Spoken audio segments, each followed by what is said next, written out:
I'm Devika Gadgil and I'm an associate at ANB Legal Mumbai. Today we'll be discussing the topic of corporate governance and succession planning during COVID-19. Before I start off with the topic, I would like to thank Cochin Chamber of Commerce for this opportunity.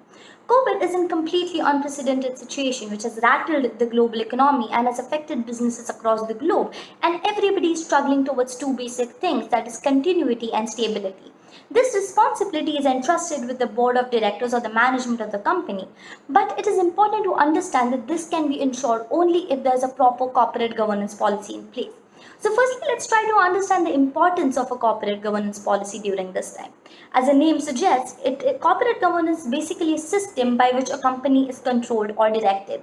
And in the Indian aspect, it refers to a plethora of things, such as protection of interest of your shareholders and investors, ensuring that there is transparency and disclosure, accountability of the board of directors or management, and so on and so forth. Now, there are two main regulatory authorities in India with regard to this, that is the SEBI and Ministry of Corporate Affairs.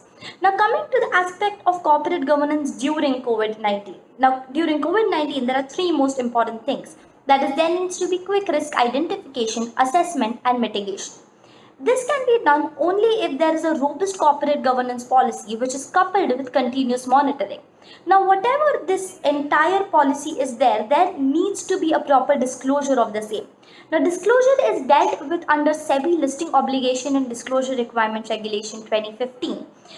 The whole idea behind this disclosure is to ensure that whatever policy decisions are being taken by the board of directors or the management need to be conveyed to the shareholders as well as all the members of the company, and to ensure that the interest of the shareholders or the investors is not being hampered in any manner, and there is full and complete disclosure of all the policy decisions that are being taken to mitigate the current situation or to handle the risk and the problems in the present scenario. So every company needs to update its corporate governance policy in consonance with the present time to deal with any such situation that might occur. Now, coming to the second aspect, that is the succession planning. Now, succession planning, as a name suggests, is basically to ensure that in case any sudden vacancy is created in any key managerial position or in case of any board of directors, it does not hamper the functioning of the company and it is quickly replaced by some other person. Succession planning is a part of corporate governance. Now, it is not only a theoretical part, but it has been given its legislation weightage. For instance, under Section 178 of the Companies Act, which deals with a nomination and remuneration committee constitution. Now, this committee also has to deal with formulation of a proper succession policy. Now, under the amendment of 2018 of SEBI LODR, under which the definition of senior management was widened to include a wide array of employees. So now a succession plan needs to be in place for all these employees. So clearly, the legislation has also given its due weightage and importance to the concept. Now, accepted that the 178 of Companies Act or LODR is applicable only to public listed companies and private companies are left outside the purview. However, just because there is no legal obligation or legal compliance on private companies, it does not mean that they should ignore the whole corporate governance policy or succession policy. That is because this is for their own benefit. Since if any such company is faced with such an unprecedented situation, it should not affect its stability, because in case there is no such policy in picture, it will hamper the company's ability to achieve its goal and to develop or basically to even survive. Now, coming on to succession planning during COVID-19.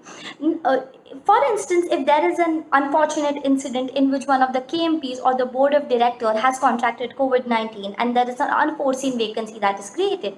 So now if this company does not have a proper succession plan in place, the entire functioning of the company is going to be adversely affected.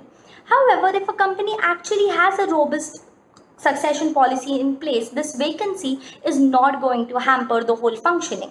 So companies can actually have a separate team which will deal with the whole management of the scenario.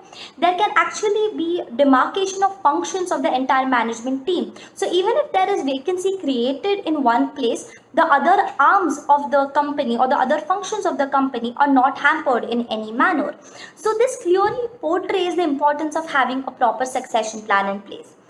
Now, the whole backdrop of the discussion of having a proper corporate governance policy, having a succession policy, is to ensure that there is continuity and the stability of the company is not affected. So, there are a few things which a company can do to ensure this. Firstly, as we have discussed, there can be a robust succession policy which will help in dealing with any unforeseen vacancies. Secondly, there can be emergency bylaws which will set down a procedure as to how should a company or how should the board of directors deal with a situation in case there is any emergency or any unprecedented situation which the company faces. Thirdly, there can be virtual meetings which can be held. Now, these meetings will be of board of directors, of the shareholders, so basically everybody in the company. Now, this goes back to the first aspect that we had discussed with regard to the disclosure requirements during COVID-19, so that everybody is aware. Now, if such meetings are held, it ensures that everybody is aware as to what is happening in the company, what are the policy decisions being taken, if there is any adverse impact that a company is facing, and so on and so forth.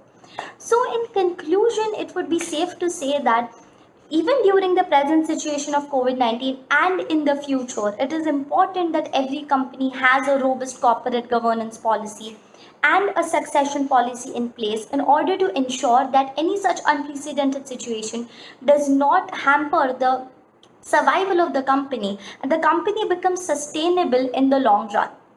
I hope that this discussion has helped everybody understand the basic concept of corporate governance and succession planning and also its importance in the backdrop of COVID-19. Thank you.